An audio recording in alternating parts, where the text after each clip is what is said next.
I learned to drive in a stick shift car. And he was super nervous and super stiff like this. And if you get light switchy and banging on it or with the clutch and whatnot, that's when you get into the bouncing, degrading oscillations. If you try to baby something too much, you end up doing a worse job than if you just confidently do it. So I am the dirtiest person in a so fancy Aston Martin stick shift car. Ooh.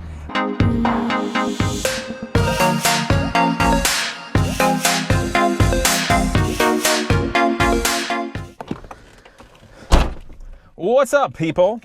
So today I would like to continue the manual transmission driving tips because frankly they've been a big hit. There's a ton of people that are getting new cars, wanting to learn, see like the idiosyncrasies and just getting better. So there's been a great demand. Also, I finally got off my, high horse or whatever, and I dug out the Aston Martin. So today I'm going to be so fancy. Yes, so fancy. Which I'm also coughing and now quickly turning off the likely copyrighted music. Shut up, Bluetooth and Pandora, because this is YouTube. I'm also filthy in jeans I used to work with my hands on greasy, dirty things and fabricating stuff like in the trades, and wearing my old Oshkosh aviation hat, which I strapped to the back of my motorcycle when I had my helmet on and it got beat up and turned black. So I am the dirtiest person in a so fancy Aston Martin stick shift car. Ooh, I should probably take off the parking brake. That's making me look very intelligent. Yes. So anyway, guys, stick shift. It is so much fun to drive manual transmission. It can be difficult to learn. If you don't have a good instructor or it's just not clicking with you, you're not vibing and you're not getting it, it makes it hard to learn, hard to have fun. So, I'm out of fuel. I should get some of that. Oh, so fancy. So anyway, yeah, how do you get good? How do you feel it? Because I remember back when I was young, obviously a teenager and first learning to drive, I learned to drive in a stick shift car. It was a 1987 Volkswagen Golf 4-door GL. Wasn't even a GTI, I wasn't that cool. And I remember the first thing that I did that I didn't understand as a youngster, I thought you just let the clutch out and it just creeps forward like an automatic car and you push the gas and go, and then you just to change gears and you go. Which is sort of true, but not the way I was thinking. And I remember the first thing I did was just let the clutch out and the car was like, and stalled and died. I'm like, oh my God, like, how am I gonna do this?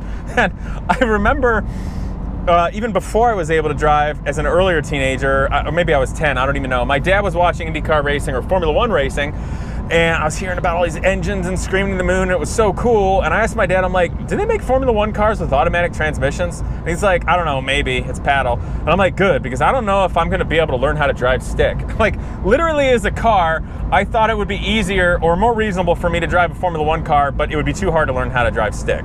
I just wanna kind of put all you guys' mind at ease. Obviously the European people that are watching, everybody drives stick, and I have a heck of a lot of fun with it and can do a video while double clutching and rev matching a downshift without thinking about it. So it can't be that hard, but how do you vibe with it? So the first thing I just want to say, and I don't have the foot cam on in this video because I just want to connect with you guys so you can feel it. I don't want you to get too caught up in little details. So let's just talk about it and have a drive today. You have to understand what's happening when you're driving stick, because if you don't have a basic, at least seat of the pants feel and understanding of what you're physically doing when you're pushing in the clutch or letting it off, or if the car bucks this way or that, what's happening, then what chance do you have of correcting that or making it better or improving your talent? And that is the key to teaching or understanding, or frankly being able to self-assess and self-criticize and teach yourself. So let's focus on that today. I don't want to be one of those teachers that's like, read the book and memorize these things so that you can take a test and our school can get more funding from the government. Yeah, I don't give a crap about that. I actually care that you learn and have the tools and mental tools, a way to think that you can grow and have a better tomorrow, regardless of what it is. So, first thing, and I'm gonna have to get off this road so I can demonstrate it too, but when you are starting off, and it doesn't care what car, let's just go with me here. You can do it wrong or excessively in a number of different facets. So let's talk about what wrong is so that we can interpolate what right is. Now the first thing that can happen is you push the gas with the clutch in and you rev it up, maybe like way up. Maybe it's at like 2,500, 3,000 RPMs, 4,000 RPMs. Like you're revved way up. It's like, rah! and you hold it there and you're letting off the clutch slowly and you go and there's no problem, like you go. The problem with that is you revved it up way too far and you're doing what is called slipping the clutch. Truth is, whenever you take off, you are slipping the clutch, which means the clutch is either disengaged, totally engaged where it can grab and turn, or it's sliding. When it's sliding, that's called slipping the clutch. When you're doing that, you're wearing it. Now, wear is normal. That happens every time you take off from a stop sign. But you want to minimize that for street driving, whether you're taking off briskly or reasonably or just being super lazy. So if you're revving it way up, you're not likely to stall it because you're putting a lot more power there. You got a lot more rotational inertia happening. And if you let out the clutch slowly, you're going to take off. But you're roasting your clutch and it takes a lot of time and it makes you look like a terrible driver. None of those things are good. So that's one thing, but it can work. The other issue, of course, is let's say you don't give it any gas at all and you let the clutch out quick and you stall it. Because there's not enough rotational inertia, the engine does not have enough throttle to create torque and power to turn it. And what happened is you loaded the clutch hard enough that the engine is not creating enough torque to overcome, doggone it, computer, you shut up. The engine is not creating enough torque to overcome what is necessary to get the car rolling. Now, clutches are not just, they're engaged or they're not engaged. And there is an infinitely variable amount in between, okay? So you don't necessarily have to just let it out at a constant rate, okay? Like for instance with me, let's say I'm gonna downshift down here like this and I accelerate. And even when I accelerate, it's not much different than pulling out. I push in fast, you push it in fast, you let it out sort of to the point where it's gonna start engages, and then that's where you breathe it, you feel it, you're smooth. So let's go into the difference. So I said, one, you either rev it up too high and you're slipping the clutch and you pull away and everything's fine, but you're burning your clutch, you look stupid and it takes too long. Or you let out the clutch too fast and you're not making enough torque with the engine when power and it stalls and dies. So it's gotta be something in between. So it doesn't matter whether it's like a car like this with a big engine, it's all like luxurious or whatever to drive on the street, or it's like some psychotic sandrail or formula car where it has like a sintered metallic multi-disc clutch that like you barely move the clutch pedal. You're like, it's like really hard to push in and you barely move it out and it's like trying to fully engage with like insane amounts of power. Those are really hard to drive, even for, a good driver, and they're really hard to slip and drive smoothly on the street. That's why they're racing things. But I bring that up as an extreme example to tell you, so like, let's say I'm just trying to take off on one of those and they don't want to slip. And I start letting out the clutch too fast or too much and engaging it too hard, and the engine's not making power and the engine's starting to want to die. You got two choices. You either give it more gas or you push in the clutch a little bit of pressure. You don't have to push it on all the way, but like when I'm using the clutch, especially in a new car, I'm feeling it, right? You let it out a little bit, it's starting to go, but not so much that you're killing the motor, and you push it in a little bit to keep the motor dying. So your foot has got to be able to like feel the pressure and balance that. Does that make sense, guys? So I think that's a tip that a lot of young people or new people to driving manual transmissions don't think of. The clutch is not just on or off. Like you can modulate it, you know what I'm saying? So that's something you got to know. And I think that's where people get discouraged because they start letting it out and then they freak out. The car's bucking and going to stall, and maybe it doesn't totally stall, and they kind of freak out and they just let their foot off the clutch, which makes it worse.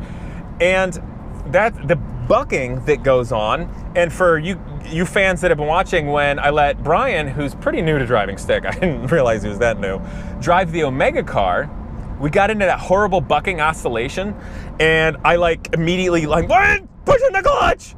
And it's not because I'm a jerk. It's because he was gonna start doing damage to the car, because that car is insanely lightweight and it has a really awesome chassis.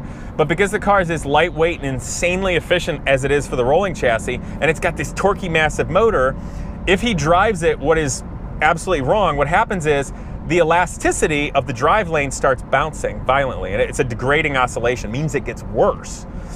And that happens with normal cars. So if you take off from a start, okay, and you're doing all right, but then the car starts bucking like this, it's really no different than if you had a ball at the end of a spring and it bounces, right? So you bounce the spring and the ball starts bouncing, okay?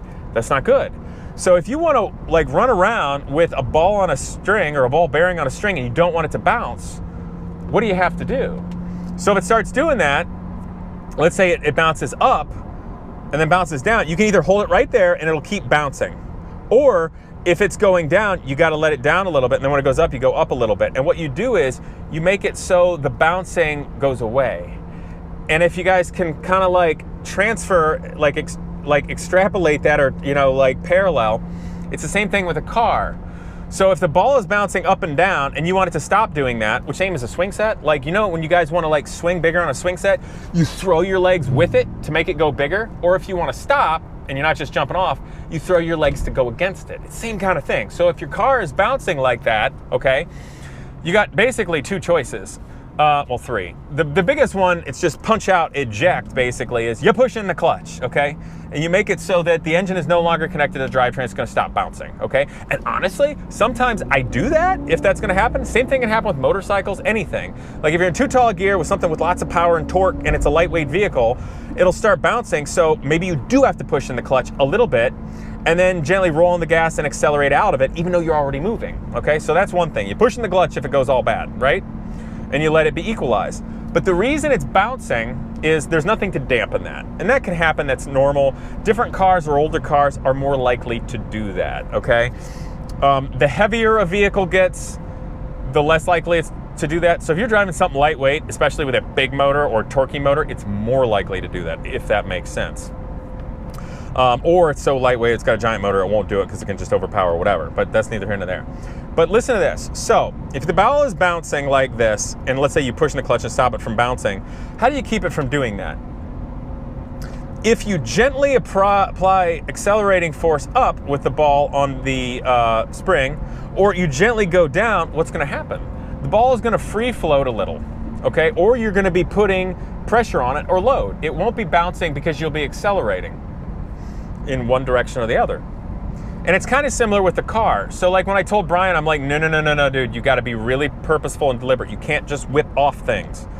So like for instance, when I'm driving, it doesn't matter what car it is, but let's say it's some horrific, just otherworldly vintage race car, like a Can-Am car, Formula 5000, or even something smaller, something that's like wants to kill you because you're stupid and it's dangerous and awesome, right? Something like that. I had to learn to be very deliberate and smooth with the throttle inputs, because you have to be, and you might have to do it really fast, but you have to be smooth and purposeful in loading it, because you're loading how much the engine is putting torque on the wheels, as well as how much torque the wheels are putting on the ground. And if you get all light switchy, that's when bad things happen. If you get light switchy on a racetrack and you upset the car, that's when it wants to spin out and swap ends or step out and do ugly things. As well as with your driveline, if you get light switchy and banging on it or with the clutch and whatnot, that's when you get into the bouncing, degrading oscillations. So I said earlier, you either slip the crap out of the clutch and get going, or you let the clutch out too fast and not putting enough torque and throttle with the motor and you stall it. There's an in-between. So generally speaking, when you're taking off from a standstill, and that also goes for gears, when you're switching gears and going up, you want to slip the clutch the least amount possible with the reasonable amount of throttle input possible to accelerate smoothly and briskly and get the clutch out so you can be on to just accelerating. That's really it. So if you guys are trying to drive and you're having a difficult time, maybe you were vibing and you're getting it earlier, but then all of a sudden you're not getting it and it's bucking and it's going horrible, that's okay. Just chill for a sec. You got this, okay? If it starts bucking like crazy, you need to push the clutch back in.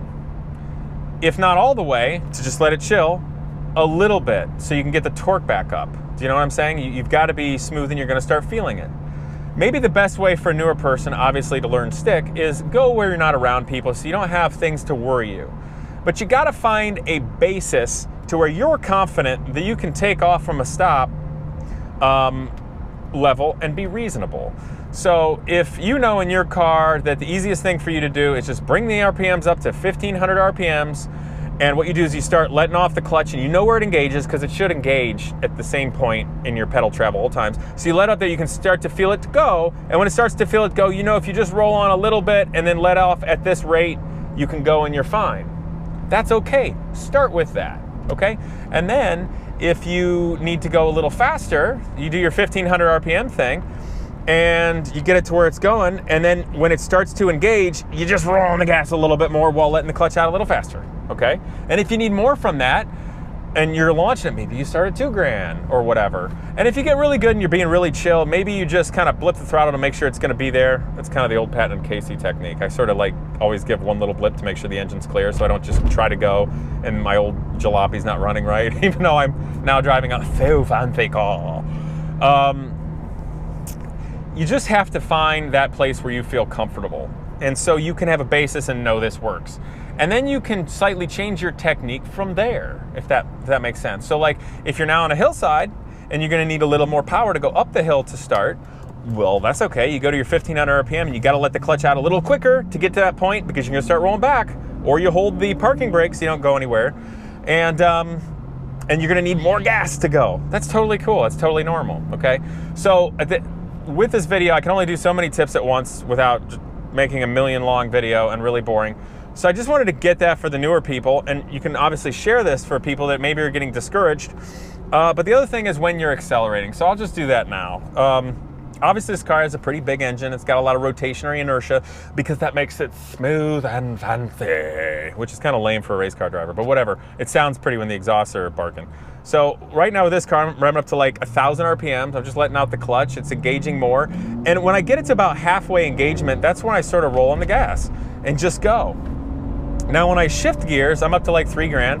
I push in the clutch fast and let off the gas and go. So let's talk about how you know the extremes of upshifting, where it's not going right. So there's 2 things that basically happens to new people when they're upshifting, like going 1, 2, 3, 4, 5, 6, etc. You either, so the RPMs go up and then they should fall crisply down to the next place and then accelerate again, okay? Up, down, up, down, up, down, crisply to the next gear engagement. Not like up and then you push in the clutch and it's like vroom, and then like down and then bang and then oh and then go, and like no, just up, down to the next gear, up, down to the next gear, okay? That's crisp, that's how you're getting into the right spot there. Then the next thing you gotta know is, are you banging the clutch? So you should be able to shift gears, and there's nobody behind me, I'll do it right now. You should be able to shift gears where you don't feel an impact, like where your head's gonna go forwards or back. So let's talk about that. I'm gonna take away gingerly like this, RPMs are going up, I shift in a second, I give myself time for the synchronous engage, it's engaged nice, and I accelerate. I'm not having this, I'm not making people sick. Where you'd make people sick is if I like go like this and I like don't let off the gas and then I bang the clutch, and I can feel the clutch like shudder. There's like a shudder and a little jolt. The RPMs didn't come down enough and you let out the clutch really hard with the RPMs up too high. Or the RPMs went down because you shifted too slow and then you like had to rev it up again and then you sort of lost where you were in the timing of the RPMs, shall we say. That can happen too. Because for new people, they like don't want to hurt the car, they want to be all perfect. So if I'm like really nervous, like, okay, I'm really nervous, I'm in second gear, RPMs are getting, I push in the clutch and let off. Oh no, the RPMs have fallen down to 1,500 RPMs. There's third gear and I go to let it out and then, it like jolted going forward and the RPMs came up. That's not the worst thing in the world because I got there, I got in the next gear, I was relatively smooth, and then I let the clutch out and I can push the gas pedal and accelerate again, but it's real slow, okay? The other thing is like if they push in the clutch, the RPMs go way down, they're really nervous, and then they like get all nervous and like, oh, start revving it up and like get it in gear and then bang, like that. That's just where you get nervous, okay? So I wanna tell you guys this tip because this is such a great life tip that I think people learn hopefully when they were kids on like BMX bikes, like trying to make a jump, okay? I'm gonna relay it like that. If you're gonna jump your bike on doubles or a tabletop, if you go too weak, okay, and you're scared and you don't have enough speed, even if you pull up real well, you're not gonna get very far, you're not gonna clear it. Even if you get all the speed in the world, you really want it, you get lots of speed, but it's scary, it's really scary, so you don't go boom and lift and like jump the bike. You gotta like physically jump the bike to clear it. You're never gonna clear it. You're gonna case it, you're gonna nosedive, you'll never make it. So in that sense, when you're jumping a bike when you're a kid, it requires speed, but also, the bravery to like pull it up, and then lastly, the balance. And driving stick shift is much the same as it is in racing. Like, I know you guys don't wanna hurt the car, but if you're not confident enough to be like, I'm gonna give this my best shot, but I'm also know these are the things that I shouldn't do, okay?